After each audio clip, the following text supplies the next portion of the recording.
सुप्रभातम।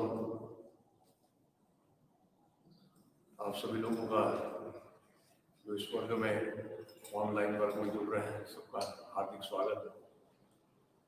और चलिए अब धीरे धीरे योग की सारी संकल्पना हमारे सामने स्पष्ट हो गई है कि योग की शुरुआत हमेशा ईश्वर परिधान से होनी चाहिए, क्योंकि पतंजलि मुनि खुद कहते हैं कि समाधि सिद्धि ईश्वर परिधान, कि केवल ईश्वर परिधान से भी समाधि की स्थिति का अनुभव किया जा सकता है। तो इतना महत्वपूर्ण चीज है और इसलिए ईश्वर परिधान ताकि हमारे सारी बाधाएं दूर हो जाए, गुरु का स्मरण और ईश्वर का स्मरण, इसके कारण सारी बाधाएं दूर होती हुई हमारी योग शास्त्र में सहज रूप से प्रगति हो सकती है। तो चलिए तैयार होता है किसी सुखासन में आ जाए, और अब सुखासन धीरे धीरे पद्मासन में बदलना चाहिए। और फिर हाथ ध्यान मुद्रा बना ले, शरीर सीधी रखें, चेहरा प्रसन्न रखें, आंखें बंद करते हुए श्वास प्रश्वास को मन लगा लें और फिर एक एक पंक्ति खुले आवाज में दोहराएं। मंगल मंगल नाम हरि हरि ओम, मंगल मंगल नाम हरि हरि ओम, पावन पावन नाम हरि हरि ओम, पावन पावन नाम हरि हरि ओम, मधुर मधुर नाम हरि हरि ओम, मधुर मधुर नाम हरि हरि ओम, आनंद आनंद नाम हरि हरि ओम, आनंद आनंद नाम हरि हरि ओम, हरि ओम हरि ओम, हरि ओम, हरि ओम, हरि ओम हरि ओम, हरि ओम, हरि ओम, शक्ति दाता युक्ति दाता हरि हरि ओम, शक्ति दाता युक्ति दाता हरि हरि ओम, भक्ति दाता मुक्ति दाता हरि हरि ओम, भक्ति दाता मुक्ति दाता हरि हरि ओम, शांति दाता तुष्टि दाता हरि हरि ओम, शांति दाता पुष्टि दाता हरि हरि ओम, आनंद आनंद नाम हरि हरि ओम, आनंद आनंद नाम हरि हरि ओम, हरि ओम हरि ओम, हरि ओम, हरि ओम, हरि ओम हरि ओम, हरि ओम, हरि ओम, जो भी गावे शक्ति पावे हरि हरि ओम, जो भी गावे शक्ति पावे हरि हरि ओम, जो भी गाए शांति पाए हरि हरि ओम, जो भी गाए शांति पाए हरि हरि ओम, जो भी ध्याए मुक्ति पावे हरि हरि ओम, जो भी गावे मुक्ति पावे हरि हरि ओम, आनंद आनंद नाम हरि हरि ओम, आनंद आनंद नाम हरि हरि ओम, हरि ओम हरि ओम, हरि ओम, हरि ओम, हरि ओम हरि ओम, हरि ओम, हरि ओम, हरि ओम हरि ओम,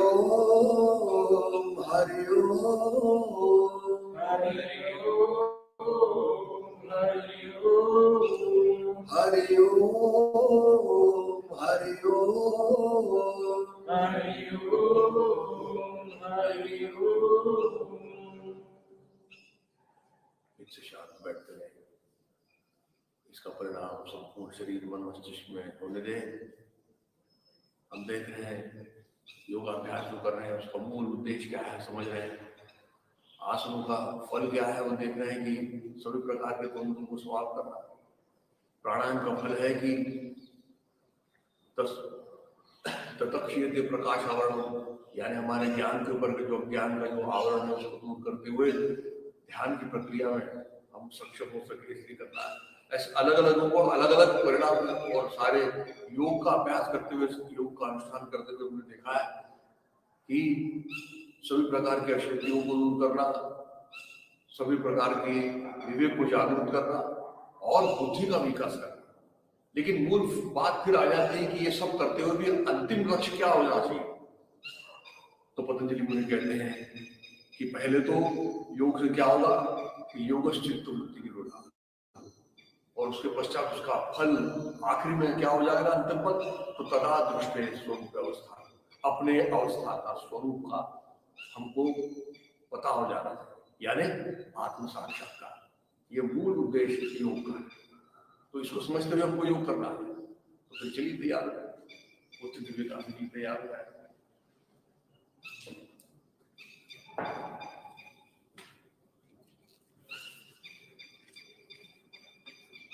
एरिया मिला लो, हाथ नमस्कार में ले लें। और अब तो आनंद होने लगा है। उत्थित विवेक से करना भी एक बड़ी आनंददायक प्रक्रिया बन रही है, क्योंकि अब से अपने से परिचय हो रहा है, श्वास प्रश्वास से परिचय हो रहा है, और कैसे श्वास प्रश्वास के साथ में जुड़ते हुए मन कैसे शांत होता है, और कैसे श्वास प्रश्वास का संबंध मन से, यह अब बिल्कुल स्पष्ट हो गया है, और इसलिए अधिक अंतर्मुख हो रहे हैं।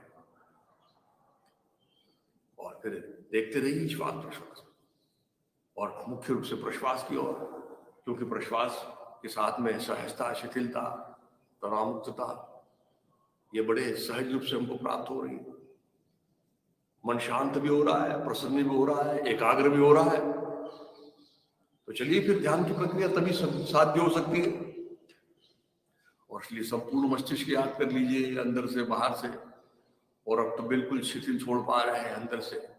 संपूर्ण कपाल, दोनों भुवें, भूमध्य, अंतर्बाह्य शिथिल, दोनों आंखें अंदर से पुतलियों के साथ में पलकों का अर्धगोलाकार स्पर्श, दोनों कनपटे आंख और कान के ऊपर का हिस्सा अंतर्बाह्य देखा है, दोनों कानों को बाहर से देखा है, अंदर से भी देख रहे हैं, गले तक उसकी अनुभूति ले रहे हैं, नथुने से अंदर की ओर जाते हुए जीवा के मूल तक सारा मार्ग देखते हुए जीवा दंत पंक्तियां, ओठों का अर्धगोलाकार स्पर्श देख रहे हैं, दोनों गालों को अंदर बाहर से ढीला छुड़ा है, हनु से लेकर कनपट तक का हिस्सा देखा है, और ऐसा संपूर्ण चेहरा, क्योंकि सारा तनाव तो हमारे चेहरे में होता है, 80% तनाव तो चेहरे में होता है, और इसलिए जितना चेहरे को शिथिल छोड़ पाए, अपने आप को देख पाए, गला कंठ के साथ संपूर्ण गर्दन, सारे स्नायु पुंजों के साथ में संपूर्ण रीढ़ गर्दन से लेकर पुट्ठे के साथ में शिथिल छोड़ दी, स्कंद वलय से कटिर वलय तक संपूर्ण पृष्ठभाग देखा है, दोनों बगलों से दोनों कमर तक का हिस्सा देख रहे हैं, दोनों हाथों को बिल्कुल ढीला छोड़ दिया है, दंड, कोहनिया, प्रकोष्ठ, हाथों के तलवे, तलवों का स्पर्श देख रहे हैं, संपूर्ण सीना आड़े में, खड़े में, अंदर से बाहर से ढीला छोड़ रहे हैं, और पहुंच रहे हैं नाभि कंध के पास। और नाभि कंध का भी महत्व हमको समझ में आ गया है कि सारा स्वास्थ्य जो है हमारा नाभि कंध से जुड़ा हुआ है। इसलिए नाभि कंध को अंदर तक शिथिल छोड़ते हुए, नाभि कंध के अगल बगल से संपूर्ण पेट गोलाकार रूप में शिथिल छोड़ते हुए, दोनों पुट्ठों का जोड़, दोनों पुट्ठे, जंघाएं, घुटने, पिंडलियां, टखने, एड़ियां, तलपाओं की 10 उंगलियां, और ऐसे सारे शरीर को सर से लेकर पैर तक देख पा रहे हैं। शरीर स्थिर, मन शांत, और इसलिए प्रसन्न अवस्था। और ऐसी प्रसन्न अवस्था में पूज्यपाद गुरु मूर्ति श्री जनार्दन स्वामी महाराज के समाधि के सम्मुख पहुंच गए, मनी मन माथा टिका दिया, गुरु चरणों में संकल्प अर्पण कर रहे हैं कि हे स्वामी जी, जीवन में समाधान, सुख एवं निरोगी अवस्था प्राप्त होने के लिए यथाशक्ति के निरंतर योगाभ्यास कर पाऊं, ऐसी प्रेरणा तथा बल प्रदान कीजिए। मनी मन टिकाया था, मन में दिखाया, मन की आंखें खोलिए, समाधि स्थल के दर्शन कर रहे हैं, उस पर अंकित स्वामी जी का संदेश स्पष्ट रूप में दिखाई दे रहा है। समाधान है, सौख्य है, निरोगत्वाय जीवने, योग में वाप्यसे प्राग्ञ यथाशक्ति निरंतर। समाधि स्थल पर अंकित स्वामी जी के पदचिन्ह में अवतार स्वरूप शेषनाग की प्रतिकृति दिखाई दे रही है, और अब स्वामी जी के पादांकुश नजर आ रहे हैं। चरण कमल, पद कमल, कर कमल, कटि कमल, रुद्र कमल, और अंततुकत्वा मुकुटमल में दिखाई दे रहा है। तेजस्वी मुखमंडल, उन्नत भाल प्रदेश, माथे पर तिलक लगा हुआ, स्नेहपूर्ण और आश्वस्त नयन, वेश्मित वदन, गले रुद्राक्ष स्फटिक मालाएं विराजित, वे आजानुबाहु है, कमल दलवत पांव तथा खड़ाऊ पहने हुए। ऐसी एक गुरु मूर्ति हमें आशीर्वाद प्रदान करिए कि हमारा सारा योगाभ्यास गुरु पूजा के तौर पर सपनों में जाना। इसी समाधान में गुरु स्तवन खुले आवाज में सुस्वर सुस्पष्ट सावकाश एक साथ। गुरु ब्रह्मा गुरु विष्णु गुरुर्देवो महेश्वरः गुरु साक्षात् परब्रह्म तस्मै श्री गुरवे नमः। कृष्णाय वासुदेवाय हरे परमात्मने प्रणतक्लेशनाशाय गोविन्दाय नमो नमः। गोविन्दाय नमो नमः। गोविन्दाय नमो नमः। तेरे बालमूर्ति को मंगलाया है तो संबोधना और स्वादमूर्ति के आशीर्वाद प्राप्त हो गए। तो आपके साथ में धीरे धीरे आत्म जीवन छोड़ दें, धीरे धीरे पैर कर ले लें और तैयार हो जाए शरीर संचालन के लिए। अब आंखें बंदी रखिए, धीरे से पैर में केवल अंतर ले लें। अब उत्थित विवेकासन से जो हमने आंखें बंद कर ली वो बस आंखें बंदी है। तो चलिए फिर तैयार हो जाए शरीर संचालन के लिए। अच्छी तरह से हमको पता हो गया शरीर को खुला करना, आलस देना, आलस जैसे देते हैं उस तरह से शरीर को खुला करना, नस नाड़ियों को खुला करना। तो चलिए श्वास लो, रोको और फिर गुरुद्वार और मूत्र मार्ग का संकोच करते हुए दाहिनी तरफ करोगे।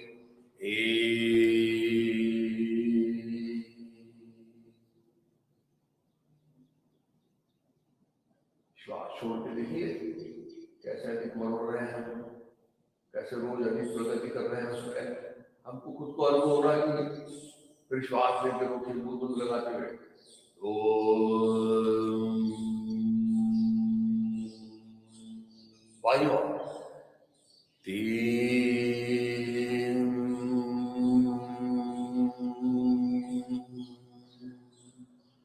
श्वास छोड़ के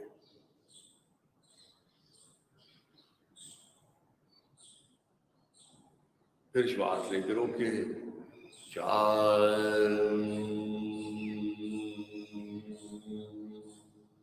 5 और 6 की क्रिया की श्वास में श्वास लो, रोको, मूल बंद लगाओ 5 6 शरीर पूरा खींच लो ऊपर की ओर, हाथ कान से बिल्कुल दबा दो। फिर श्वास लेकर रोके, मूल बंद लगा दो 7 छोड़ दीजिए सारे शरीर को, ढीला छोड़ दीजिए, ताकत बिल्कुल मत लगाओ। श्वास लो, रोको, मूल बंद लगा 8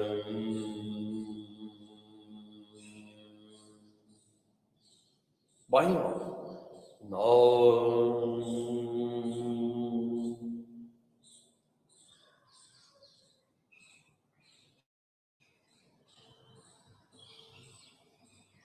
देख रहे हैं अंदर की, झांक रहे हैं, कोहनियों से हाथ सीधे, दंड कान से लगे हुए 10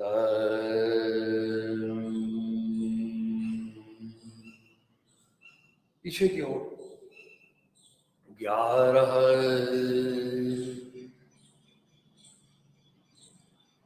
लगाइए मूल बंद अच्छा, दबाइए हाथ को कान के ऊपर 12 श्वास छोड़ते हुए नीचे की ओर 13 पेट को अंदर लेते जाओ, खींचो अंदर पेट और कमर का जोड़ उपयोग में लाते आ रहे नीचे और आने दे।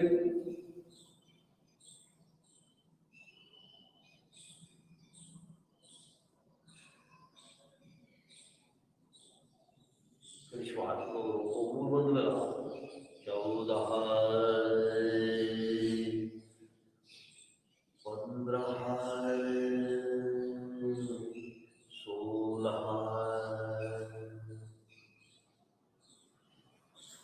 धीरे से आंखें खोल लीजिए क्योंकि एक खड़े होकर जो आसन करते हैं तो उसमें थोड़ा आंखें खोलने की आवश्यकता हो जाती है। चलिए आज कौन आसन करेंगे? पैर में अंतर ले लो,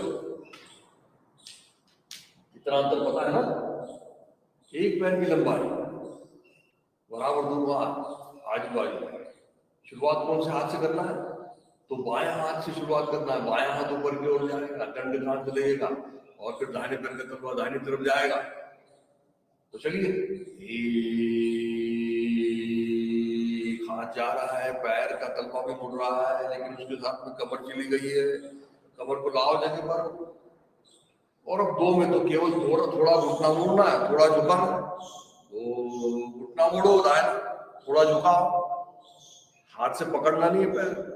और अब इस स्थिति को देखिए जरा, इस स्थिति में कंधा सामने नहीं आया, कमर सामने नहीं आया, तो अब ये स्थिति वैसी रहने दो, केवल घुटना मोड़ते चले जाओ और जाइए नीचे नीचे नीचे और पहुंचने दो हाथ को नीचे तक, लेकिन सहारा नहीं लेना उसका।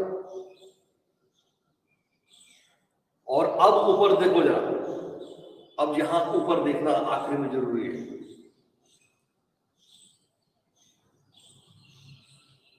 तो मारे जरा, 3 4। अभी तो हम आसन कैसे कर रहे हैं, कैसी कौन सी स्थिति में क्या क्या करना है, लेकिन मूल बात तो यह है कि जो स्थिति पूर्ण स्थिति हो जाती है, पूर्ण स्थिति में हमको समय भी बढ़ाना है, तभी हमारी प्रगति हो पाएगी। चलिए फिर दाहिना हाथ बायां पैर,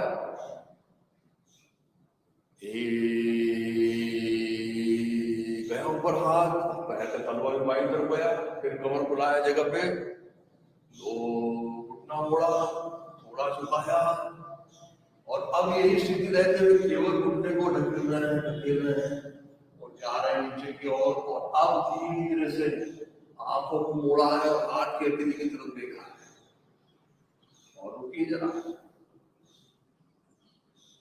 रुकना महत्वपूर्ण है, कितना गए हैं महत्वपूर्ण नहीं है, जितना गए उसको रुक पा रहे हैं क्या, प्रयत्नों की शिथिलता ला रहे हैं क्या वहां, तो बात बनेगी। 3 4। बहुत अच्छा, ये बड़ा सुंदर आसन है।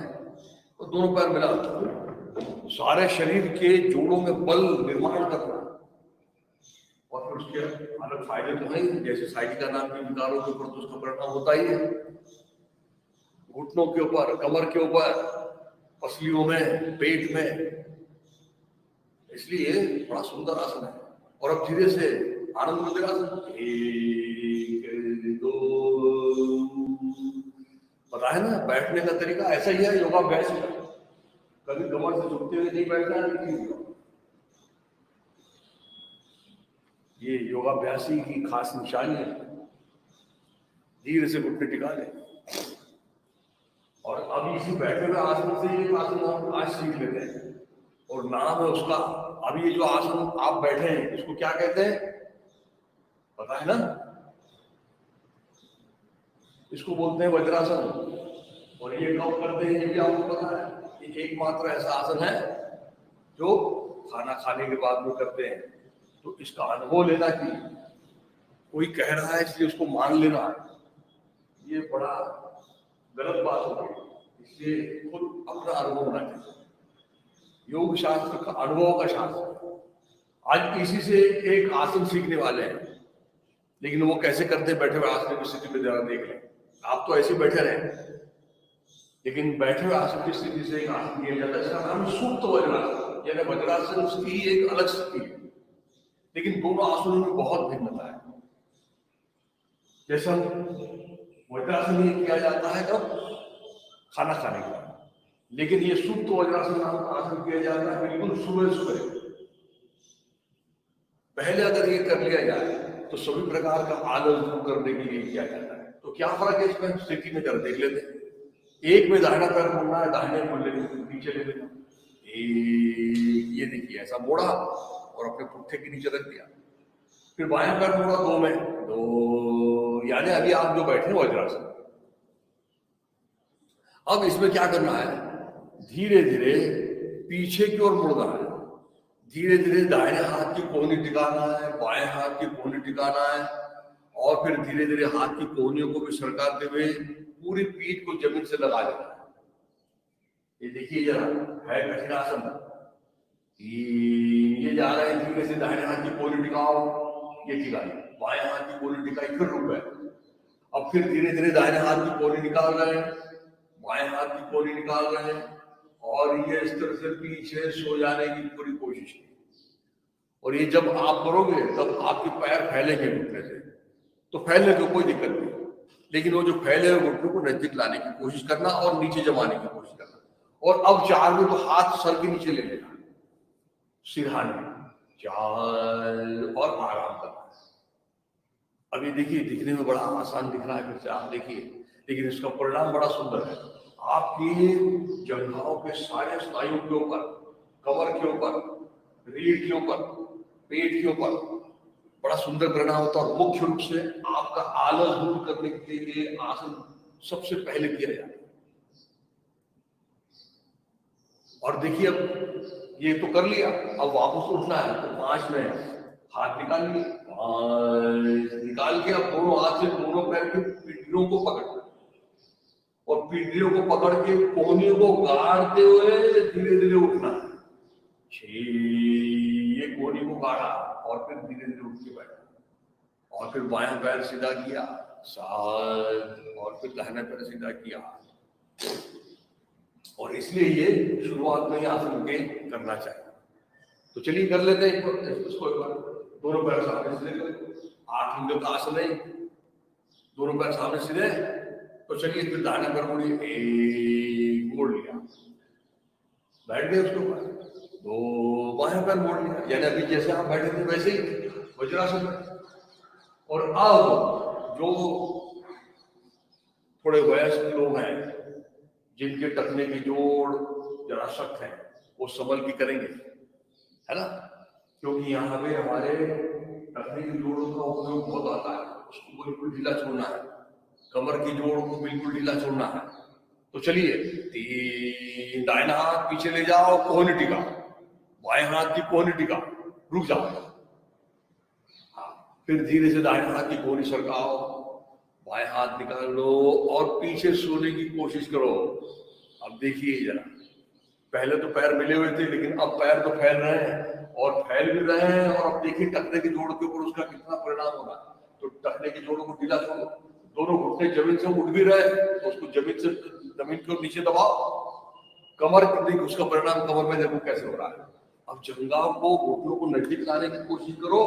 अब देखिए जंघा की जोड़ में उसका परिणाम, सारे जंघा के स्नायुओं के ऊपर बड़ा तीव्र परिणाम होता है, कमर के ऊपर, रीढ़ के ऊपर, पेट के ऊपर। और इसलिए आलस दूर करने के लिए सबसे बड़ी इस आसन की उपलब्धि है। कर पा रहे हैं तो फिर 4 में हाथ नीचे ले लो, सर के नीचे, 4, आराम, उशी घेतली जशी डोक्याच्या खाली, आणि म्हणून गुडघे आणखी दाबून राहणार, लेकिन रखने की जोड़ बिल्कुल ढीले छोड़ना है। और चलिए फिर धीरे से दोनों हाथ निकाल लीजिए, 5, और दोनों हाथ से दोनों पिंडलियों को पकड़ो, कोहनियों को गाड़ते हुए ऊपर की ओर आओ, 6, कोहनियों को गाड़ते हुए आना है, तभी ऊपर आ पाएंगे, क्योंकि सो तो जाते हैं लेकिन उठना बड़ा मुश्किल है। 7 ऊपर का पैर, 7 दूसरा पैर, बहुत अच्छा, धीरे से आ जाओ, पीठ के बल आ जाओ, करेंगे सीधे आए, हलासन और चक्रासन करेंगे। समझ में आ रही है ना ये बातें, क्योंकि सब आसन तो रोज नहीं कर सकते हैं, लेकिन कुछ रोज आसन तो रोज करने ही होते हैं, और फिर कुछ रोज आसन तो अलग अलग। तो जैसे कल हमने सर्वांगासन किया है, हलासन चक्रासन करेंगे। चलिए भैया, एड़िया मिला दो, मुठ मिला दो, दंडकांत लगा दो, और ये सारी चीजें जब भी करेंगे, श्वास लेंगे, रोक के मूल बंद लगा के करेंगे। अलग अलग प्रकार की बंदों को कल हमने प्राणायाम में भी देखा था, मूल बंद, उसके बाद में हमने उड़ियान बंद देखा है। उड़ियान बंद का मतलब श्वास छोड़ के पेट को अंदर की ओर कुछ देर रोक के रखना, उसको बोलते हैं उड़ियान बंद। गले का संकोच करते हैं उसको कहते हैं जालंधर। इस तरह से ये बंदों का भी उपयोग करते हैं। तो चलिए श्वास लो, रोको, मूल बंद लगाओ, दोनों पैर उठाओ, 45 अंश में, 2 हाथ नीचे पैर ऊपर। अब श्वास छोड़ दिया, हाथों को दबाव दिया है, जंघा के जोड़ में मन लगाया है, घुटने से पैर सीधे किए हैं और फिर श्वास लेके रोक के मूल बंद लगाते हुए आइए जरा जमीन से समानांतर करने की कोशिश। हाथ नीचे रखने में तकलीफ हो रही तो पुट्ठों के ऊपर रख दो, लेकिन उस स्थिति को बने रहने दो जरा। और सबसे बड़ी बात क्या है इसमें, घुटने से पैर बिल्कुल टाइट करो, सीधे भी, वो मुड़ने नहीं चाहिए। और फिर अब पैर टखनों से फैलाओ बाहर और अब चलो नीचे की ओर। पैर को सामने खसका रहा है और इसलिए सीना टुकड़े से कर रहा है और इसलिए फिर पैर की उंगलियां, तलवा जो जमीन से लग रहा है और लगा दीजिए। पहले लग रहा है क्या, वहां तक पहुंचना भी हमको है, नहीं तो नहीं लगाना करके हम वहां तक पहुंचेंगे नहीं, ये भी बड़ी गड़बड़ हो जाएगी। पहले पूरे की सब लोगों ने लगाना है और लगाने के बाद जब फिर धीरे से थोड़ा सा ऊपर उठाना है, यानी फिर उसका असर पूरी तरह से अंदर में जाए, सारे अंदर के इंद्रियों के ऊपर और मुख्य रूप से पैंक्रियाज के ऊपर। और फिर यहाँ दोनों पैरों को थोड़ा दाहिनी तरफ ले आओ, बाईं तरफ ले आओ, तब अधिक असर होगा उसका। पेट अच्छा दबाते चलो, गर्दन कंधे ढीले छोड़ते चलो, शरीर ढीली छोड़ते चलो, मन ही मन कहते चलो कृष्णाय वासुदेवाय हरे परमात्मने प्रणत क्लेशनाशाय गोविंदाय नमो नमः। और अपने आप को जैसे छोड़ दिया, जैसे स्विमिंग करते हुए फ्लोटिंग करते हैं, वैसे अपने आप को सारे शरीर को छोड़ दिया है और फिर धीरे धीरे वापस आ जाओ और जमीन से समानांतर करो। धीरे धीरे 90 अंश में आ जाओ बिना गर्दन से हुए, और धीरे से पीछे की ओर। चलिए चक्रासन कर लेते हैं। एक में दोनों पैरों को घुटने से मोड़ेंगे, दोनों हाथों को ऊपर लेते हुए कोहनियों से मोड़ेंगे, दोनों हाथ के तलवे, दोनों कंधों के पास, दोनों पैर के तलवे, दोनों घुटनों के पास। दोनों क्रियाएं एक साथ होनी चाहिए। अब जो कुछ एडजस्टमेंट करना हो कर लीजिए। अगर तलवे नहीं आ रहे हैं घुटनों के पास तो उसको अच्छी तरह से हाथ का उपयोग करते हुए दोनों घुटनों में अंतर रखो, कोहनियां अंदर लो। अब ये देखिए दोनों हाथ और पैर के तलवे अच्छी तरह जमीन से जमना चाहिए। ये अगर इसमें थोड़ी सी भी ये रही तो फिर फिसलते हैं, वो नहीं होना है। और अब मूल बंद लगाते हुए चलिए पुट्ठों को उठाइए, चलिए उठाइए, पहले उठाइए पुट्ठों को, ये उठा लिया हमने। और अब दोनों हाथों को दबा रहे हैं, कंधे को थोड़ा ऊपर उठा रहे हैं और गर्दन बिल्कुल ढीली छोड़ दी, ढीली छोड़ो बिल्कुल, गर्दन लटक जाने दो। और फिर अब हाथों के ऊपर दबाव दो और हाथ को उसे सीधे करने की कोशिश कर रहे हैं और दोनों हाथ और पैर के तलवों को दबाया और बहुत अच्छा। अब गर्दन ढीली छोड़ो, गर्दन बिल्कुल ढीली छोड़ते रहो और रुके रहो। थोड़ा लगी हुई ताकत को निकालो, जहां ताकत लगती है वहीं हम ताकत निकाल भी सकते हैं।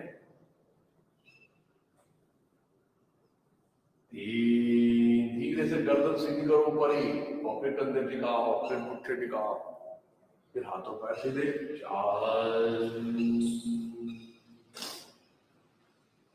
आ जाइए धीरे से पेट के बल कर लेते हैं नौकासन।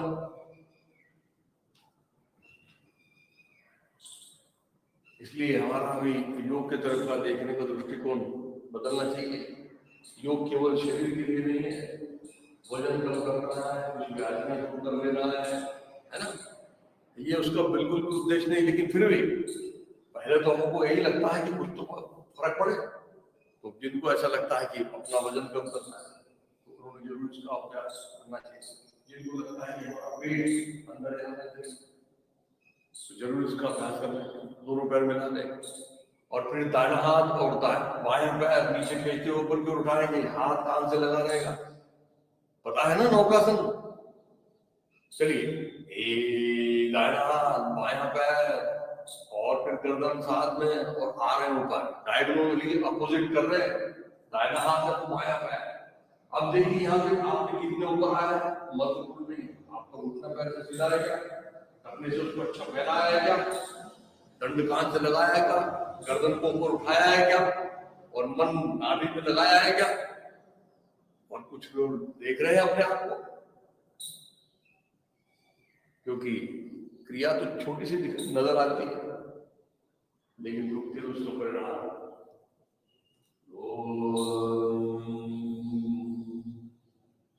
समझ में आ रही है बात। कल हमने धनुरासन किया था, इसलिए आज हम उपासन कर। अब बाएं हाथ सामने खींचेंगे, दाहिना पैर नीचे खींचेंगे और ऊपर नीचे खींच ऊपर आ जाएगा, आ जाओ ऊपर की ओर, बहुत अच्छा। दोनों तरफ से इक्वल ऊपर आ रहा है, अंदर से हमको अनुभव होना चाहिए, वो होता है, और पूरा नाभि के ऊपर संतुलन होना चाहिए। हाथ तो कान से लगा हुआ है, वो तो नहीं होगा वो, और चेहरे पे जरा थोड़ा सा मुस्कुरा भी रहेगा। ये एक बात हमेशा याद रखें, मुस्कुराते हुए आसन करना है, स्मित रखते हुए आसन करना है, तो फिर सहजता अपने आप अंदर में प्रकट होने लगती है। धीरे से, क्योंकि व्यायाम तो है ही नहीं, तो व्यायाम नहीं तो फिर उसी तरह से होना चाहिए। फिर दोनों हाथ दोनों पैर ऊपर नीचे खींचते हुए ऊपर आ जाओ, और हाथ कान से लगे हुए, बहुत ज्यादा ऊपर करने की जब आवश्यकता नहीं, लेकिन हाथ कान से दबाने की आवश्यकता है, तभी उसका असर देखिए ग्रैंडियन नर्व्स के ऊपर भी जा रहा है। घुटने से पैर सीधे रखने की आवश्यकता है, और नाभि के ऊपर मन लगा के वहां सुनने की कोशिश करो जरा, क्या कुछ हो रहा है।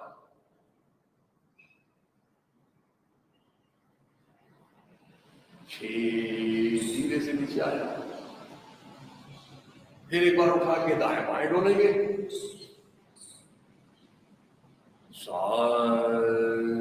एक साथ ऊपर की ओर आ गए हैं, नाभि के ऊपर संतुलन करते हुए थोड़ा दाहिनी तरफ, थोड़ा बाईं तरफ, थोड़ा दाहिनी तरफ, थोड़ा बाईं तरफ, कमर के घुटने के विकास, और फिर आगे पीछे बढ़िया डोलिए जरा आगे, हाथ नीचे, पैर नीचे, हाथ पर, और फिर स्थिर होते हुए नीचे की ओर आ जाए।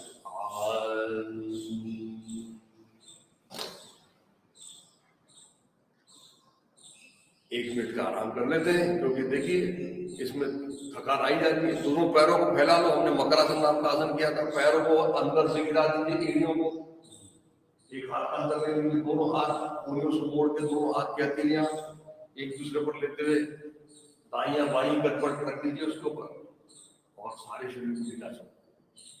पैरों को अंदर से गिराना है, ये याद रखना है सबसे जरूरी चीज।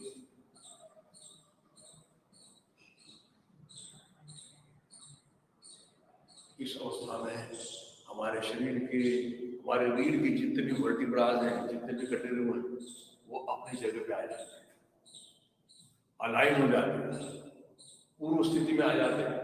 इसलिए शरीर से संबंधित जिनको जो तकलीफ है, उन्होंने जरूर इसका आसन का अभ्यास करना है।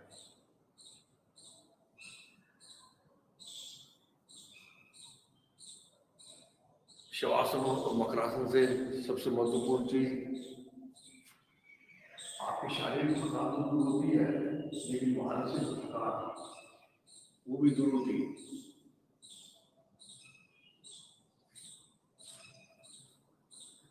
बिल्कुल बेजान छोड़ दीजिए शरीर को।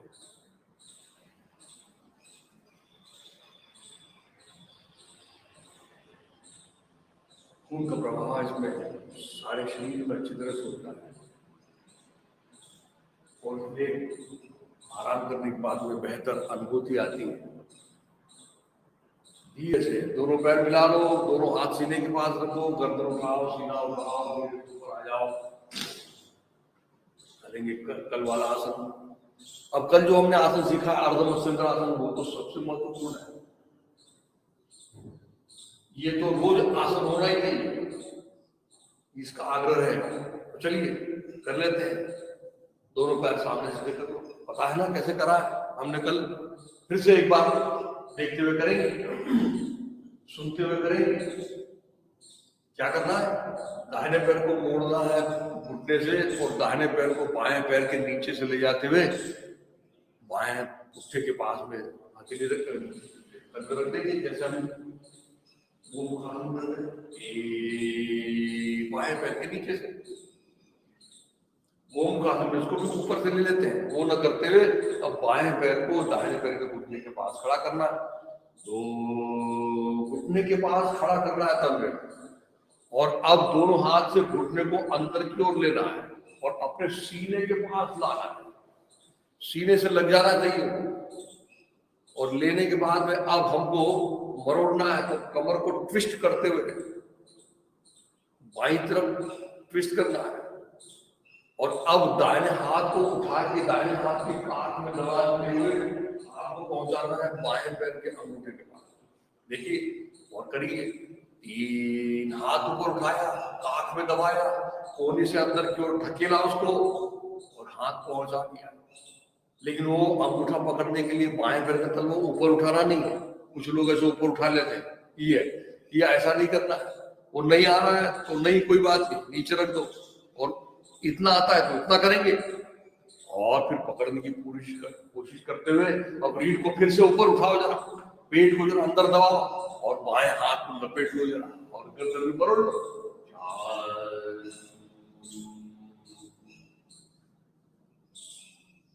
सारे शरीर को निचोड़ना है अंदर से, अंतर्बाह्य पूरी रीढ़, फेफड़े, पसलियां। और इसलिए इस आसन का उपयोग कुंडलिनी जागृति के लिए होता है, कल जैसे गुरु जी ने बताया। लेकिन शारीरिक तौर पर उसका मुख्य असर हमारे पैंक्रियास के ऊपर हो रहा है, और इसलिए पेट में होने के कारण मधुमेह के लिए, मलबद्धता जिनको कॉन्स्टिपेशन की तकलीफ, उनके लिए, जंघा के जोड़ के लिए, घुटनों के जोड़ के लिए, सारे शरीर को लाभान्वित करने वाला एक मात्रा है। और फिर धीरे से पांच में बाएं हाथ निकाल लीजिए, फिर दाहिना, फिर ऊपर वाला पैर, दूसरा पैर, इसको दोनों दूसरे पैर से भी करते हैं, लेकिन आज एक ही पैर से करेंगे क्योंकि हमको करना है अभी प्राणायाम का भी अभ्यास करना है, का भी अभ्यास करना है। तो चलिए धीरे से आ जाइए सुखासन में। 1 2,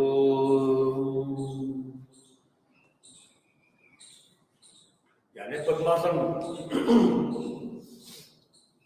और जैसे मैंने बताया आपको कि सारा हम ये जो आसन कर रहे हैं, ये आसनों का सारा जो प्रपंच जो है वो केवल इसी उद्देश्य के लिए कि आपको पद्मासन आ सके। हर आसन के अपने लाभ अपनी जगह पर है, लेकिन योग का उद्देश्य क्या है कि तस्मिन सती हो जाए, यानी आपके शरीर में स्थिरता भी आ जाए, लचीलापन भी आ जाए और एक जगह बैठने की क्षमता आ जाए। तो चलिए दोनों हाथ से दोनों घुटनों को पकड़ लें, ये उद्देश्य है मूल आसन का। और चलिए कपालभाति प्रारंभ करें।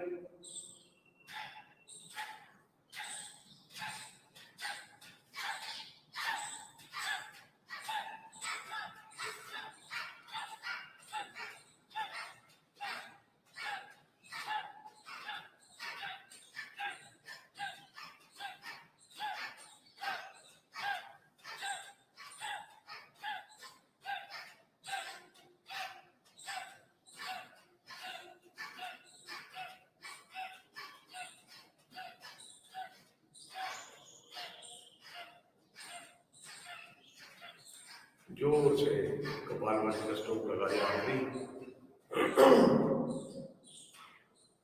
शांत हो जाए। बहुत देर तक श्वास ऊपर रहता है, उसका अनुभव ले रहे हैं।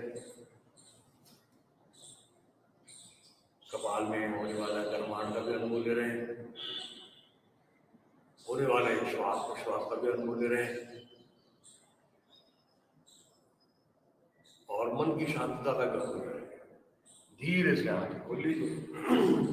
कल हमने प्राणायाम को पूर्णतः कर लिया था। यानी जब इस तरह से पूरा प्राणायाम होता है, यानी पूरक, अंतर्कुंभक, रेचक, बहिर्कुंभक, और वो भी बंधों के साथ जब होता है तब पूर्ण प्राणायाम। और इसलिए अब हमारी भ्रांतियां दूर हो गई होंगी कि केवल श्वास कर लेना और छोड़ना ये केवल दीर्घ श्वसन कहलाता है, प्राणायाम नहीं कहलाता। प्राणायाम में तो रोकने की बात है।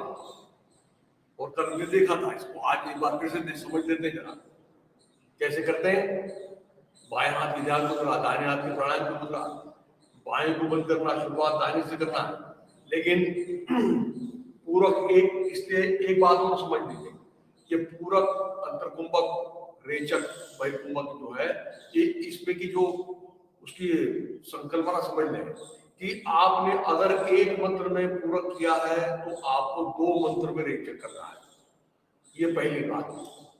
आपने एक मंत्र में अगर पूरक किया है तो आपका बहिर्कुंभक में भी एक में होगा।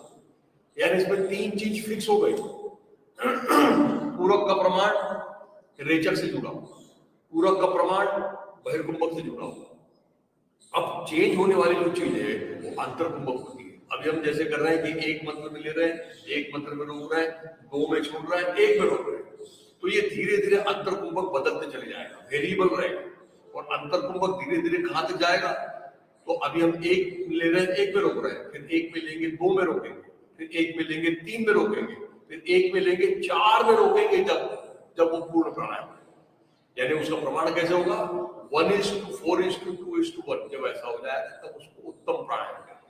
लेकिन अभी हम समझने के लिए तो बाएं को बंद कर दीजिए, और बाएं को बंद करने के बाद जब पूरक करेंगे तो पूरक यानी श्वास लेंगे दाहिने से, तो दाहिने से श्वास लेने के बाद मूल बंद लगाएंगे, सीने को ऊपर उठा के कंठ का संकोच करेंगे, यानी मूल बंद लगाएंगे और जालंधर बंद लगाएंगे, और फिर दोनों को बंद करके, और फिर बाएं से जब छोड़ेंगे तो धीरे धीरे सीना ढीला छोड़ेंगे, और फिर रेचक अच्छी तरह से होने देंगे।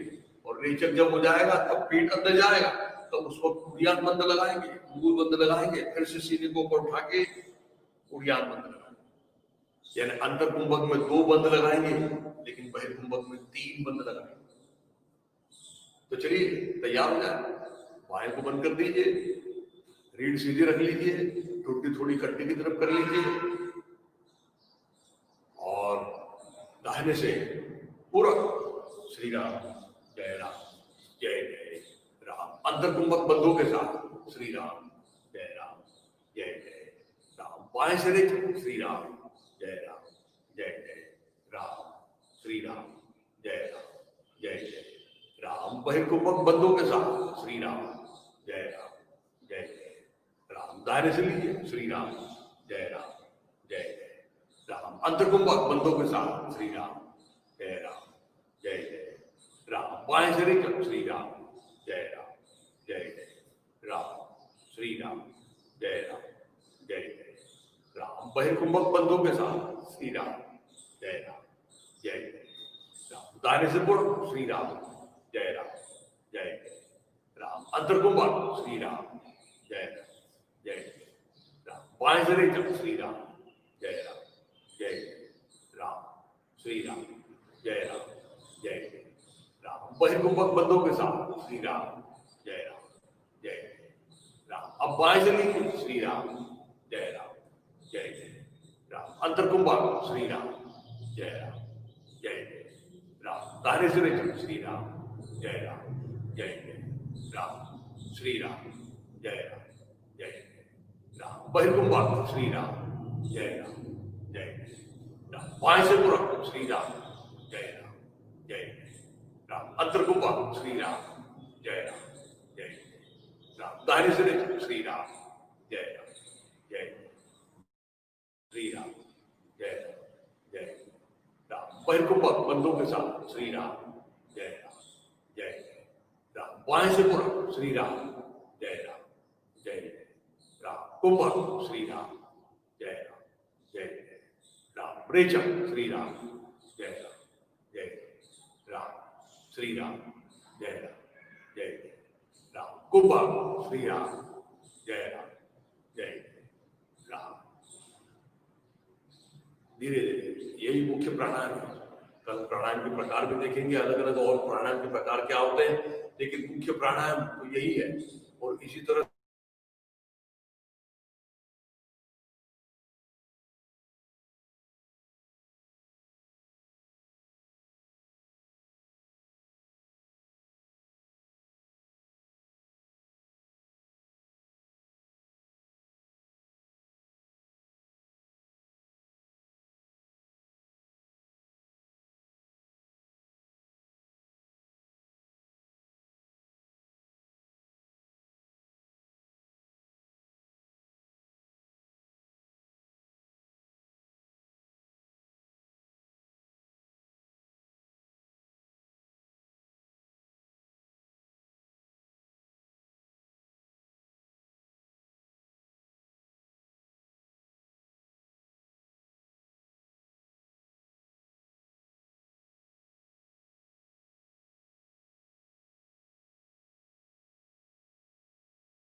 नमस्कार।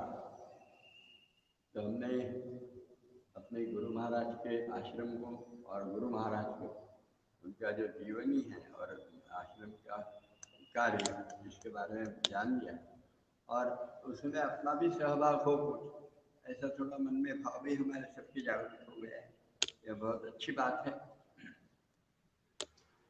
ये कार्य अपने भारतीय शिक्षण प्रणाली नहीं, सभी कार्य ऐसे ही होते सहज रूप से। ये अपनी एक समाज व्यवस्था है।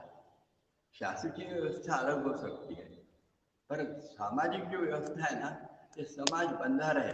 और इसलिए फिर हमारे गोस्वामी तुलसीदास कहते हैं,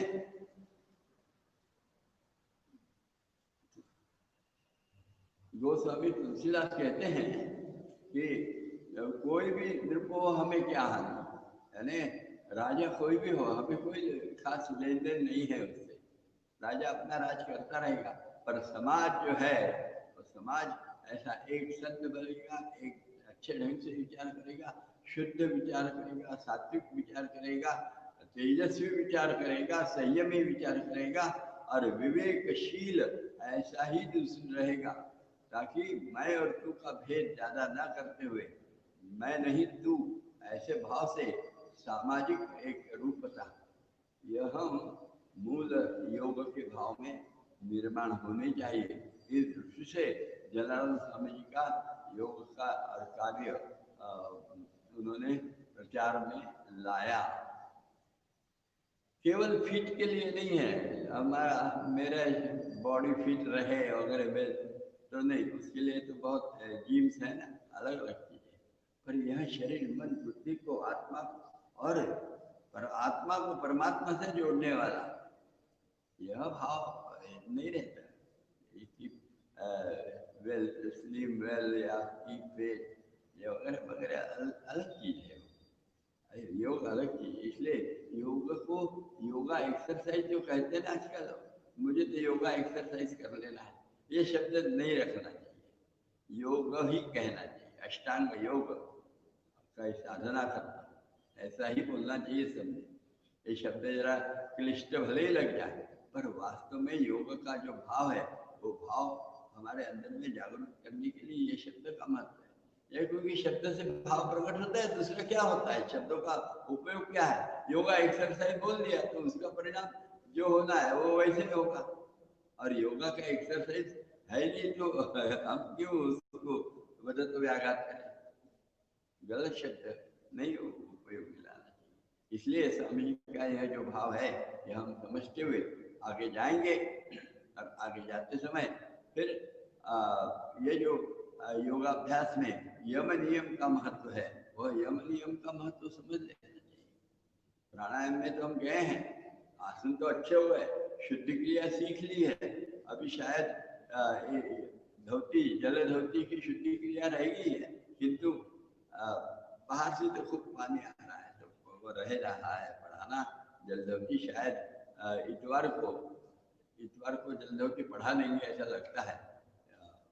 अभी जलधौती होने की है अभी शायद, तो इतवार को हो जाएगी ऐसा मुझे लगता है। और हम लोग वह प्रयास करेंगे, पर ये बरसात के कारण थोड़ी कठिनाई हो रही है, देखिए कैसा होता है। नहीं हुआ तो अगले वर्ग में फिर से आइए ना, तो हो ही जाएगी जल्दी। तो पर यम नियम समझना चाहिए, यानी हमको आसन समझने लगे हैं, आसन में हम रमने लगे हैं। अभी आंखें बंद करते हुए हम लोग करते हैं आसन, प्रयत्न शैथिल्यान भी समझ गया और अनंत समापत्तिभ्याम भी समझ गया है आसनों का। हम लोग ऐसे आसन की स्थिति ले लेते हैं, उसके लिए जो प्रयास किया, बाद में स्थिति तो जितनी आनी है उतनी आएगी, उसको आग्रह कभी करना नहीं, मन में रखना है कि परिपूर्णता आवे, पर आग्रह नहीं करना। और जो स्थिति आई उसमें यदि हम वो स्थिति कायम रखते हुए शरीर में जो ताकत लगाई थी वो पोस्चर लेने के लिए, पोस्चर तो आ गई, अब ताकत निकाल। यदि ऐसा करते हैं और फिर आंखें बंद करते हुए अरे एक अब जैसे धनुरासन किए तो नाभि में ही मन लगा के शांत पड़े हैं। यदि ऐसा होता है तो योग के यहाँ वैसे बहुत कुछ प्रगति करने के लिए हम लोगों को और अनुभूति आना चालू हो जाएगी कि अपन सही राह पर हैं, ऐसा लगेगा। अनुभूति क्या आएगी? एक तो पहले शारीरिक दृष्टि से देखे तो शरीर हल्का हल्का रहेगा, बहुत जड़त्व जो रहता है शरीर में वो समाप्त हो जाएगा, पर्याप्त अच्छी नींद आएगी, ये सब होगा। और फिर धीरे धीरे दूसरे का सुनने की क्षमता, यानी किसी ने कुछ गलत भी कह दिया और अनावश्यक रूप से इरिटेशन निर्माण करने वाली बात भी कह ली तो भी सुन लेना सहयोग से, और उसको अनावश्यक रिएक्शंस नहीं देना, और गरम रिएक्शन नहीं और झगड़े का रिएक्शन नहीं, फ्लाइट भी नहीं और फाइट भी नहीं, दोनों नहीं, बड़े शांत संयम, यह भाव निर्माण करने की क्षमता। और हमारे योग शास्त्र में है, ऐसा कहा जाता है, उसके अनुसार ये शास्त्र का अनुसार तो हम लोगों को हर एक को अनुभव आना चाहिए। नॉर्मल टेम्परेचर और प्रेशर पे यदि एनटीपी पे यदि हम कोई प्रयोग करते हैं तो उसके रिजल्ट उतने मिलने चाहिए जो दुनिया की कहीं भी जगह मिलते हैं। तो योग का भी ऐसा ही है, योग का यदि सही ढंग से करते हैं तो यह सब मिलने लगता है रिजल्ट। बड़ा सुंदर शास्त्र है, और इस दृष्टि से योग में यह यम नियम बताए, यह यम नियम हम लोगों को याद होना चाहिए, बहुत महत्वपूर्ण है। क्या है यम? अष्टांग योग है ना, यम नियम आसन प्राणायाम प्रत्याहार धारणा ध्यान समाधि, ऐसे 8 अंग है। उसमें से अपन प्रैक्टिकल जब योग करते हैं तो उसमें समाधि का अभ्यास भी करते हैं। समाधि तो फल है, फल हो जाता है, कब मिलना है जब तब मिलेगा फल, पर 8 अंग होने चाहिए। तो प्रैक्टिकल योग में शुद्धि क्रिया है, यह बताया था आपको नीति के समय, नीति जब पढ़ाई तो बताया था। तो यह शुद्धि क्रिया जो है हमारी, यह 8वां अंग हो जाता है। उसमें से पहले जो अंग है जो यम नियम, ये बहुत महत्वपूर्ण है। इसके पर ही और सारी दारोमदार योग की और निर्भर है, नहीं तो केवल वैसे ही योग करते रहे और योगा एक्सरसाइज होते रहे तो गड़बड़ हो जाती है। इसलिए यम यानी फलानी चीज मत करो, और नियम क्या है? फलानी चीज करो। 5 यम है, ये मत करो, ये मत करो, ये मत करो, ऐसा पहले बताने वाले। योग शास्त्र बहुत पॉजिटिव है, पर शुरुआत तो करता है ये मत करो, है तो बड़ा भारी है। ये भी पॉजिटिव थिंकिंग है, ये मत करो वाला पहले, ये आवश्यक है। और वो कौन सा है? यम 5 वाले, तो अहिंसा सत्य अस्तेय ब्रह्मचर्य अपरिग्रह, यह 5 है। यानी डूज एंड डोंट्स बोलते हैं ना अंग्रेजी में, वैसे योग के भी डूज एंड डोंट्स है। तो पहले डोंट्स बताए हैं, कौन से? अहिंसा सत्य अस्तेय, अहिंसा मत करो ऐसा नहीं है, हिंसा मत करो, अहिंसा व्रत का पालन करो। सत्य मत बोलो ऐसा नहीं है, असत्य मत बोलो, असत्य बरताओ, असत्य मत करो। अहिंसा सत्य अस्तेय, अस्तेय ने अस्तेय मत पालो ऐसा नहीं है, अस्तेय व्रत का पालन करो। स्तेय यानी चोरी करना, और अस्तेय यानी चोरी नहीं करना। अभी आप बोलेंगे हम कहाँ चोरी करते हैं, आज नहीं बताएंगे अपन कहाँ चोरी करते हैं। आप भले ही ना करते हुए, किंतु समाज का हर एक घटक चोरी करते ही रहता है। इसलिए अस्तेय का अर्थ कल बता रहे हैं। आज अभी ये 5 तो समझ ले, यम नियम इसमें से यमों का जो भाग है हिंसा सत्य अस्तेय ब्रह्मचर्य, यानी व्यभिचार नहीं करना, शुद्ध विचार, शुद्ध आचार और शुद्ध बर्ताव। और यह यदि हमारा होता है, विसर्ग ने जो बताया है उसी ढंग से यदि हमारा बर्ताव होने लगता है, वह समझते हुए जो बर्ताव होता है ब्रह्मा जैसा बर्ताव यानी ब्रह्मचर्य होता है।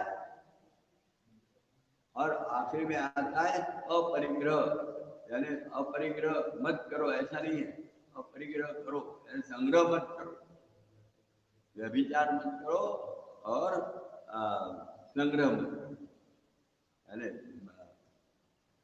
ब्रह्मचर्य और अपरिग्रह, संग्रह नहीं करना चाहता, संग्रह नहीं करना है, अनावश्यक लोभ नहीं रखना, अनावश्यक मोह नहीं रखना, अनावश्यक अभिलाषाएं नहीं रखना, अनावश्यक वासनाएं नहीं रखना, अनावश्यक भावनाएं नहीं रखना, ये अपरिग्रह में आ जाता है। ऐसे 5 चीजें हैं जो बताए, क्या?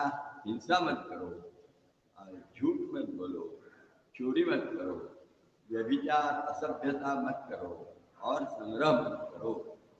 और ये एक ख्याल करना, ये केवल उसी के लिए नहीं है, व्यष्टि और समष्टि, व्यक्ति और समाज, इनके अंदर में संघर्ष कभी भी ना उत्पन्न हो, इसलिए 5 चीजों का पालन करना पड़ता है, ये जरूर याद रखिए। आगे तो है नराचा नारायण होने के लिए जो बताया है वह है शौच संतोष तप स्वाध्याय ईश्वर प्रणिला, उसके बारे में कल देखेंगे और इसका भी थोड़ा सा और अधिक विवरण करेंगे। आज यही रुक जाएंगे।